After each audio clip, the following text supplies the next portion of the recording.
The other day, The Athletic released the 7th edition of their NHL trade board, and considering the fact that the deadline is next week, I'd imagine this is the final one they're going to put out. So I thought I would make a video reacting to it and give you guys my thoughts on all the names that are featured, as well as make some predictions. Number 1 on the board is no big surprise, Brock Nelson of the New York Islanders, the premier rental centerman on the market. For a minute there, it looked like Brock Nelson might not get traded a few weeks ago when all of that news came out on Noah Dobson and the Islanders potentially being open to moving him to land a top scoring forward. At the same time that news dropped, it was reported that the Islanders had offered Brock Nelson an extension and that the Islanders really wanted to keep him around for their push for the playoffs, but that was a few weeks ago. Based off of the fact that there is still no extension done between the Islanders and Brock Nelson, and the Islanders have now lost 4 straight games. So at this point, I feel like it's all but a given that Brock Nelson is traded at some point between now and the trade deadline. And honestly, I think that is what is best for the New York Islanders. It would take a pretty miraculous run down the stretch for them to make the playoffs. Overall, the Islanders' future looks pretty bleak, so I definitely think it's in their best interest to trade Brock Nelson, who's 33 years old. And like I said, he is the premier rental center on the market. They're likely going to get a very nice return for him if they do decide to trade him. I'm not saying the Islanders need to enter a full-fledged rebuild just yet, but I definitely think it's time they at least start to think about their future a little bit. In terms of the average age of players on their team, they are one of the oldest teams in the league.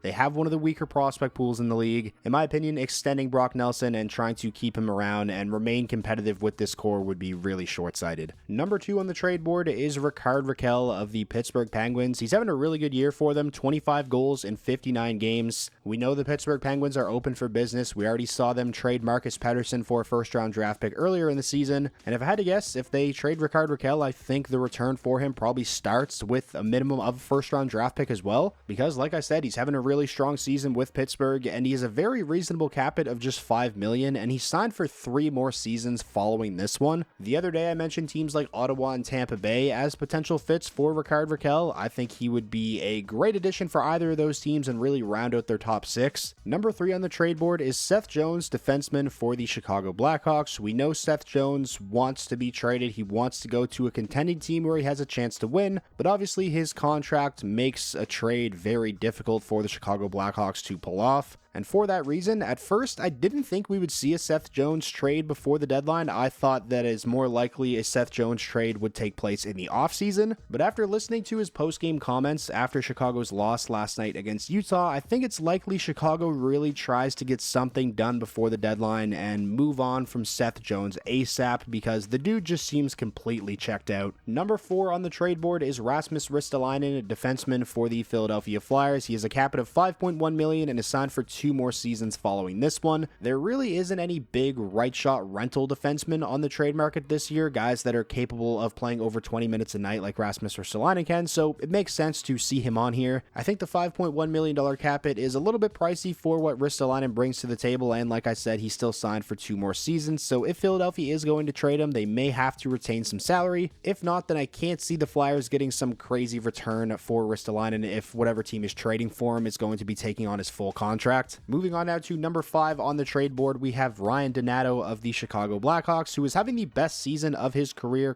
highs across the board. He actually leads the Blackhawks with 19 goals in 56 games. He's on an expiring contract, has a very cheap cap hit of just $2 million. Any team looking to bolster their middle 6 and add some scoring depth is likely going to be interested in acquiring Ryan Donato, which could lead to the Chicago Blackhawks getting a really solid return for him. A first-round draft pick may be a bit of a stretch, but I mean, Chicago is the same team that was once able to land a first-round draft pick at the trade deadline for Ryan Hartman, so you never know. Numbers 6 and 7 on the trade board belong to Dylan Cousins and Bowen Byram of the Buffalo Sabres, 2 names that we have heard in trade rumors pretty much all season long. There's definitely no guarantee that these guys are traded between now and the deadline. I mean, Dylan Cousins is still young and he's locked up long-term. Bowen Byram, still young and has team control. He's an RFA at the end of the season, so the Sabres shouldn't be in any rush to move either of these guys, but it does feel like the most likely outcome when it comes to both of these players are that they are eventually traded out of Buffalo, whether that is at this year's trade deadline or at some point in the offseason. Number 8 on the trade board is Scott Laughton of the Philadelphia Flyers. Pretty reasonable cap hit at just $3 million, and he's signed at that number through next season. He plays with an edge and can chip in a little bit of offense. You can usually count on Scott Laughton to be in the 12-ish goals and 30-ish points range. He makes a lot of sense for really any team that is looking to shore up their number 3 center position. He's been linked to the Toronto Maple Leafs a lot. I think New Jersey makes some sense as well. Maybe a team like the Winnipeg Jets, but I honestly feel like Winnipeg should be more in the market for a bona fide number 2 center, somebody like a Brock Nelson or a Braden Shen. Next up, we have Rantanen of the Seattle Kraken, who has one of the most iconic headshots in NHL history. He's a bottom 6 energy winger, plays a rugged style, can kill penalties, brings playoff experience to the table as well. I think a team like the Florida Panthers makes a ton of sense as a potential fit for somebody like Brandon Tanev. He kind of fits their style, really hard forechecking team, tough to play against come playoff time. Moving on now to number 10, the biggest name on the trade board, somebody who has already been traded once this season, Mikko Rantanen of the Carolina Hurricanes. I've been pretty vocal about the fact that I'm not really buying these Mikko Rantanen rumors that Carolina could potentially flip him if they aren't able to come to an agreement on an extension before the trade deadline. It's obviously an interesting idea, and the fact that Carolina could retain up to an additional 50% of his contract after Chicago has already retained 50%, which would bring his cap hit to under $3 million, is pretty crazy. Pretty much every single contending team in the league would be able to target Mikko Rantanen at that cheap of a cap hit. I really think Carolina should hold on to Mikko Rantanen, whether he ends up being a rental for them or not. Carolina is a team that is trying to win a Stanley Cup. From an asset management standpoint, it obviously makes sense, but you're not going to make your team better by trading away Mikko Rantanen, especially if you trade him away to a contending team where the return is most likely going to be draft picks and prospects. The Hurricanes knew what they were getting themselves into when they traded for Rantanen in the first place. They knew they were taking a risk considering the fact that he's set to become an unrestricted free agent at the end of the season. I think the most likely outcome was always going to be Mikko Rantanen makes it to unrestricted free agency, especially with the cap set to rise as much as it's going to. We already know that his asking price from the Colorado Avalanche was in the range of $14 million per season.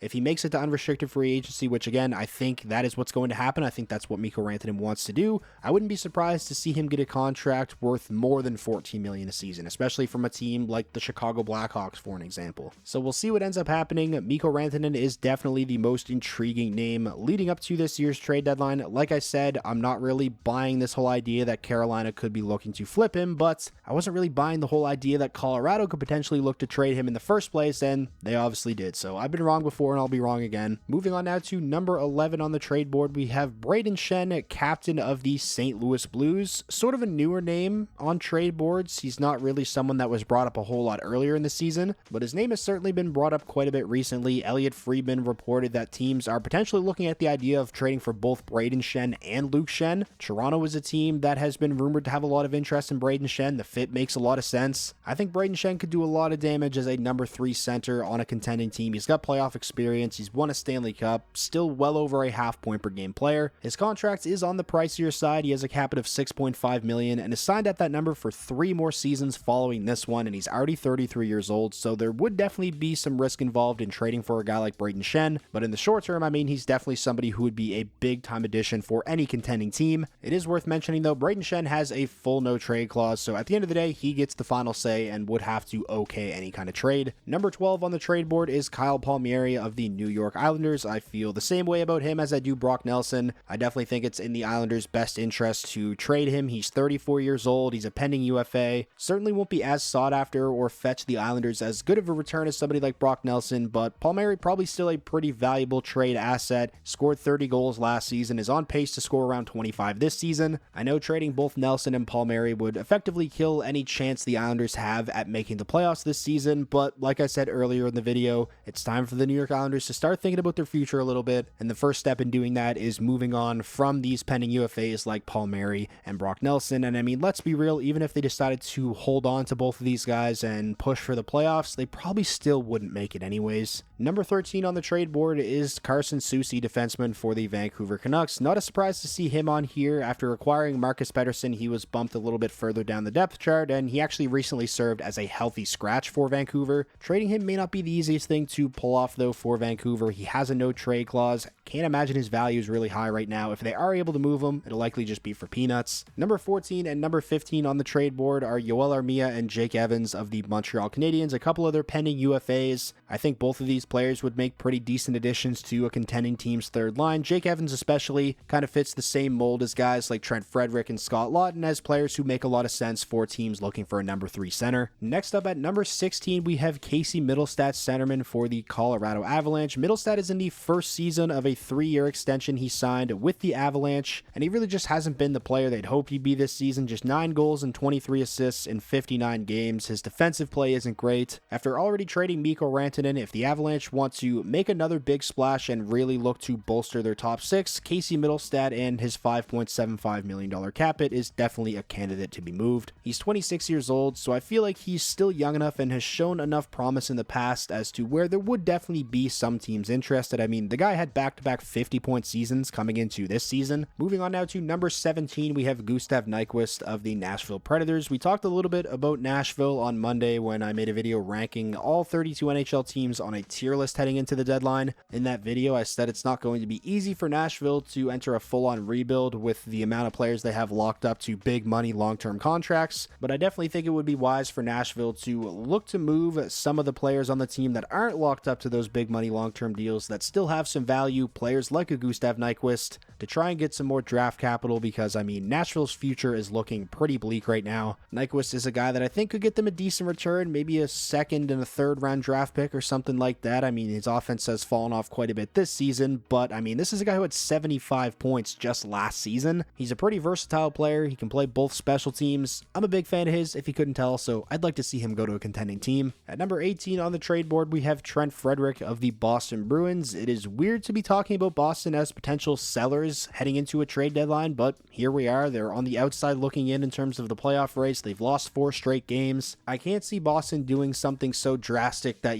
just takes them right out of playoff contention this season, like for an example, trading Brad Marchand. But trading someone like Trent Frederick, I think makes sense.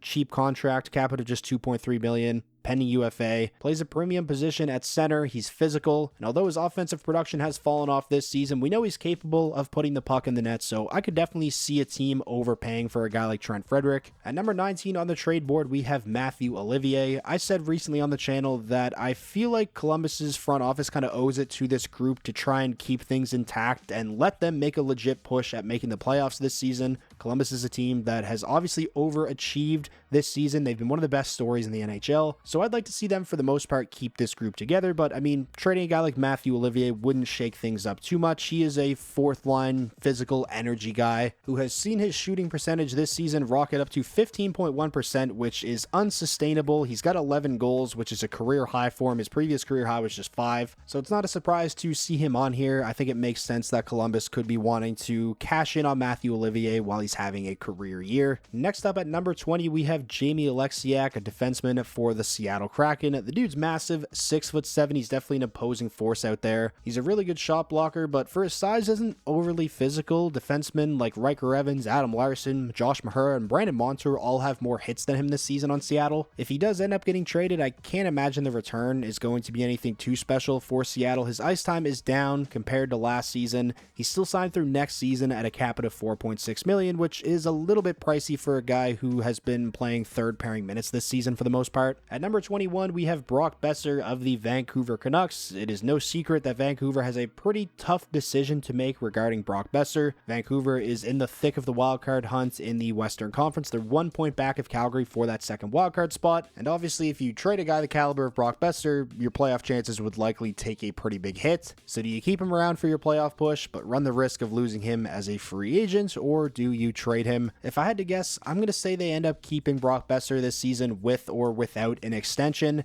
We already saw them go out and trade the 1st round draft pick they got for JT Miller to acquire Marcus Pettersson. I think it's pretty clear Vancouver wants to make the playoffs this season, and hanging on to a guy like Brock Besser obviously gives them a much better chance at doing that. Numbers 22 and 23 on the trade board belong to Brad Marchand and Brandon Carlo of the Boston Bruins. We talked about this earlier when talking about Trent Frederick. I said I don't think Boston is going to do anything drastic at the deadline to really take themselves out of the wildcard race, and trading away their captain Brad Marchand would be something pretty drastic. Even if they were to trade away a guy like Brandon Carlo, I think their playoff chances would still take a pretty big hit. He is a important top 4 defenseman for them. I really just can't see Boston selling to this magnitude. Trent Frederick, sure, but I don't think they're going to trade Marchand or Carlo. Moving on now to number 24, we have Connor Murphy, defenseman for the Chicago Blackhawks, the 2nd right shot Blackhawks defenseman on the trade board so far, along with Seth Jones. I actually like Connor Murphy's game quite a bit. I think he's a little bit underrated. Over the last few years in Chicago, he's really just flown under under the radar, and whenever he's been in the lineup, he has been a very serviceable two-way second pairing defenseman. In my opinion, his contract is pretty reasonable. His cap hit is $4.4 million, and he signed at that number through next season. If I was a contending team looking to bolster my top four, I would definitely be targeting a guy like Connor Murphy as opposed to somebody like Rasmus Ristolainen, who was way higher up on the trade board. Number 25, we have Yanni Gourde of the Seattle Kraken, who's currently injured, but he is expected back before the playoffs, so it shouldn't really affect his trade value all that much. Yanni Gourde is another player who I kind of put in that same tier with guys like Scott Laughton, Trent Frederick, and Jake Evans as somebody who would make a lot of sense for teams looking to, shore up the number 3 center position. And I actually think Yanni Gourde would be the best option out of all those players I just mentioned. He obviously has a ton of playoff experience. He's a 2-time Stanley Cup champion with the Tampa Bay Lightning. Relentless forechecker, good on the penalty kill. His offense has dried up over the last few seasons, but he's fast and has some skill as well. I wouldn't be all that surprised if Seattle's able to land a late first-round draft pick for him. Next up at number 26, we have Nick Bjugstad at centerman for Utah, who has seen his role diminished quite a bit this season compared to the role he was playing for Arizona last season, and his offensive production reflects that, but Bjugstad is still a really solid fourth liner, has a cheap cap hit, expiring contract. He's a guy who's been traded at the trade deadline in the past, and I think it's very likely he's traded again at the deadline this year. Jordan Greenway is up next, so another Buffalo Sabre makes an appearance on the trade board. This one much different than guys like Byram and Cousins. Obviously, Jordan Greenway is a veteran. He's a pending UFA, very physical, bottom 6 winger, plays a strong defensive game as well. Contending teams are always looking to get tougher to play against come playoff time. I saw a report recently that the Toronto Maple Leafs are looking to add a physical presence in the bottom 6. Jordan Greenway definitely fits the mold there, so look out for the Maple Leafs as a potential fit for him. Number 28, we have Ivan Provorov, defenseman for the Columbus Blue Jackets. Columbus definitely has a tough decision to make. I remember there was a report earlier this season that Provorov and Columbus had mutual interest on an extension. Obviously, up until this point, they haven't been able to get anything done.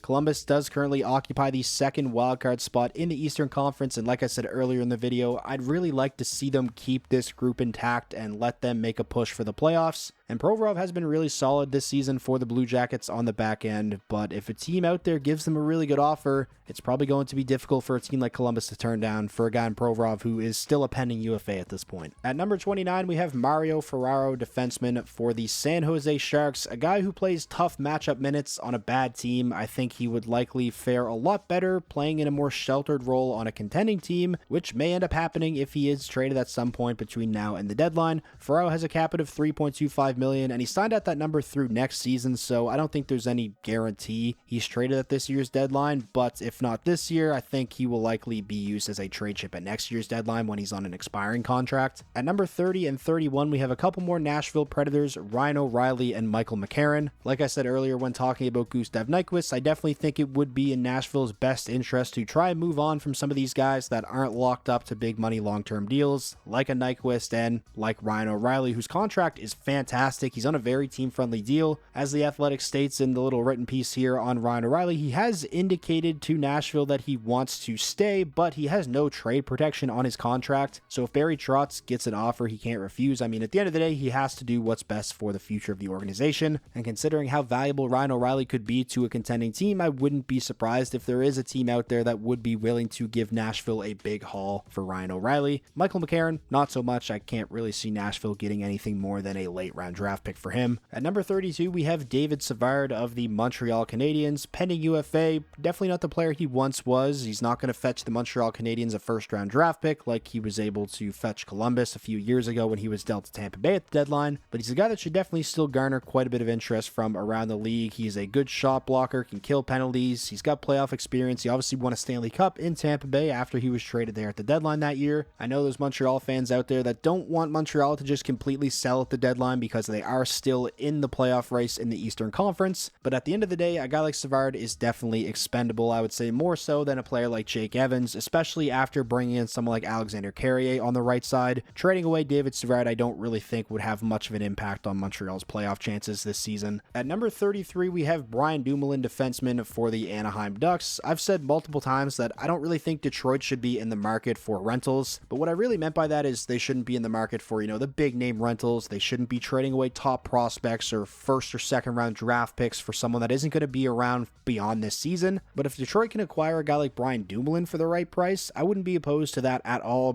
Dumoulin checks a lot of boxes and fills a lot of Detroit's needs. He would come in and be immediately the third or fourth best defenseman on the team, which isn't saying much because, outside of Edvinsson and Seider, Detroit's blue line is pretty iffy. A guy like Brian Dumoulin would definitely add some much needed stability to that Red Wings blue line. He could also help out on the penalty kill. The Red Wings penalty kill desperately needs help. We know Pat Verbeek has a good relationship with the Red Wings. They've made multiple trades together since Verbeek took over as Ducks GM. With this run that the Red Wings have been on since Todd McClellan has taken over as head coach, I think Steve Yzerman kind of owes it to the group to try and add a little bit and look to really push them over the edge and make sure they get back into the playoffs. Again, I'm not saying they should go out and trade premium assets for rentals, but a guy like Brian Dumoulin, where the cost of acquisition may not be anything too crazy, I think that's something they should consider. At number 34, we have Ryan Lindgren, defenseman for the New York Rangers, pending UFA with a cap of $4.5 million. Lindgren is a guy who's played the majority of his career on a pairing with Adam Fox, but this season he has struggled quite a bit defensively compared to previous seasons. Probably not a player that has a future with the New York Rangers organization beyond this season, so I think it makes sense that he's on here. I could see the Rangers using him as trade bait to try and improve other areas of the team. At number 35 and 36, we have some more Anaheim Ducks, goaltender John Gibson and centerman Trevor Zegras. John Gibson's name has been talked about in trade rumors for what feels like the entire time I've been on YouTube making hockey videos. Is this the year he finally gets traded? I think there's a chance. I mean, he is having the best season he's had in a very long time, so his value is probably quite a bit higher this season than it was in the last few seasons. On top of his strong play this season, he obviously only has a few more years left on his deal now as opposed to, 5 or 6 years. We'll see what ends up happening. Anaheim obviously recently traded for Ville Husso, which kind of put more fuel on the fire of trade speculation surrounding John Gibson, but I think the Husso trade was more to shore up the goaltending position in the American Hockey League and add some depth down there for the remainder of the season because they had a lot of injuries to goaltenders in the minors. If I had to make a prediction when it comes to both John Gibson and Trevor Zegras, I would say if the Ducks are going to trade them, it's more likely to happen in the offseason as opposed to at this year's trade deadline. Moving on now to number 37, we have another Boston Bruin, Justin Brazeau. He's more along the lines of someone I could see them trading like Trent Frederick. Again, I don't see Boston completely blowing things up this season, but I could see them looking to move Justin Brazeau, who's very cheap, only makes $775K against the cap. He's a pending UFA.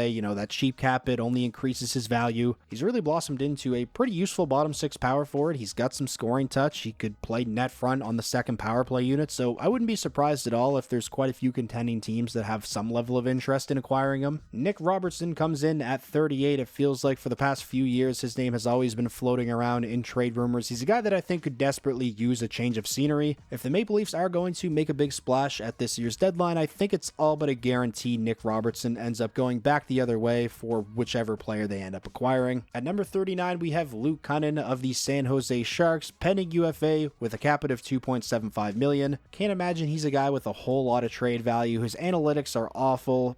Obviously has a bit of scoring touch, 11 goals this season in 59 games. He's had a season before where he scored 15. If he does end up getting moved, I really can't see San Jose getting anything more than a mid to late round draft pick for him. At number 40, we have Anthony Beauvillier of the Pittsburgh Penguins, and I sort of feel the same way about him as I do about Luke Kunin. He's got some skill and some scoring touch, but at the end of the day, I can't really see the Penguins getting anything more than like a 4th round draft pick for him. At number 41, we have Andrei Kuzmenko of the Philadelphia Flyers, a player Philly acquired earlier this season in that trade with Calgary involving Frost and Farabee. Makes sense that Philly could be looking to flip Andrei Kuzmenko. He's a pending UFA. If they retain some salary, even up to 50%, and get that cap it down to around $2.25 million, that's obviously a lot more digestible for somebody to take on than his full $5.5 million. We know Kuzmenko's got talent. He can shoot the puck. He can be a threat on the power play, but this season really just has not gone well for him. So even if Philly does decide to trade him and retain salary, I can't imagine they're going to get anything substantial in return. And now finally, closing out the trade board at number 42, we have Erik Karlsson, defenseman for the Pittsburgh Penguins. If Kyle Dubas is is serious about going in a younger direction and really retooling this team, then it makes sense to look to move a guy like Erik Karlsson. He's got 2 more years left on his contract following this season at a cap hit of $10 million. Even with the salary cap on the rise and Karlsson still being a very effective offensive defenseman, that's not going to be an easy contract to move. I've said this about some other players on the trade board, and I'll say it here again about Karlsson. If a Karlsson trade is going to happen, I can't see it happening at the deadline this year. To me, that strikes me a lot more as a potential off-season move than a deadline move. So that is going to wrap up today's video reacting to the Athletic's most recent edition of the trade board. As always, I want to know what you guys are thinking, so be sure to let me know some predictions you have for the trade deadline down below in the comments. If you made it all this way to the end of the video, I know it was a long one, be sure to leave the video a like. It's the best way to let me know that you enjoyed, and it helps out a ton. And most importantly, if this is your first time checking out the channel and you want more NHL content just like this all year round, be sure to hit that subscribe button, and I will talk to you all again soon.